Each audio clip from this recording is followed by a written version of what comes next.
Welcome back to Insightful Wanderer. We hope you enjoy our video. Don't forget to like, share, comment and subscribe. Now let's get into it. The 1960s, a decade of unprecedented ambition.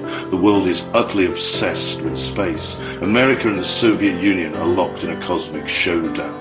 But while the superpowers race skyward, something truly unexpected is brewing in Africa. Zambia, fresh from independence in 1964, is buzzing with hope.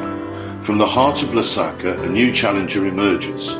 Zambia boldly announces, "We're going to the moon," and Mars too. Predictably, the world laughs. It's a grassroots space program, born not in labs, but in the dusty fields of Zambia. A program powered by the boundless power of dreams and unwavering determination. The ultimate underdog story is about to unfold.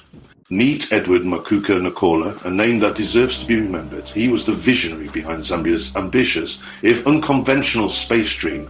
Nkola was a school teacher and war veteran, deeply invested in the future of a newly independent Zambia. Looking at the night sky, he saw the moon as Africa's next frontier. Nkola founded the Zambia National Academy of Science, Space Research and Philosophy. It was essentially a derelict farmhouse, a far cry from the gleaming space centers of the US or the Soviet Union. He boldly declared that Zambia would beat the US's Soviets to the moon and even Mars. His team, the Afronauts, consisted of ordinary young Zambians, led by 17-year-old Mata Mwambwa, who also was a visionary who dared to dream beyond the limitations of his circumstances. He asked UNIS to go for £7 million. While some were intrigued by his audacity, most thought him eccentric. In a time when Africa was often portrayed as a continent in need of assistance, Nicoloso demonstrated that Africa could be a pioneer. Audacious, inspiring and unforgettable. No funding? No problem. Nicoloso's training was pure DIY genius. Forget high-tech simulators.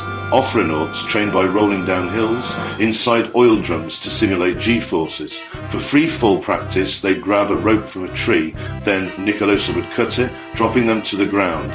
Walking on hands? Essential, he claimed, for moonwalking. The rocket, Decalo-1, was a homemade bullet of aluminium and copper, ready for launch by catapult. Space Cats, Selena and Cyclops were slated for a test flight. The methods were wild, the ambition wilder. It was a chaotic blend of hope, humour and ingenuity. While NASA had computers, and Coloso had gravity and grit. The Zambian space program was bonkers, brilliant and utterly unforgettable. A dream built with oil drums, rope and pure willpower. So why didn't Zambia reach the stars? Money. UNESCO's millions never came. The government had bigger priorities. The world saw Ncoloso's dream as a joke, not a mission. With no funding, the program ran on fumes and Ncoloso's own salary. Afronauts drifted away. Mata Mwambwa left to start a family. The planned launch date passed. Morale faded.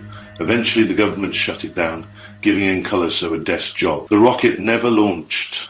The cats stayed earthbound, the dream fizzled, grounded by reality, but the story was far from over. The rocket never flew, a testament to dreams exceeding capabilities. But Ncoloso's audacious vision of African space exploration endures. In a time of new beginnings, he dared Africa to aim for the stars. His story celebrates imagination and a belief in the impossible. He had no resources, just vision.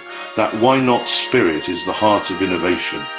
Today, the Afronauts' tale inspires artists and a new generation. It challenges outdated views of Africa.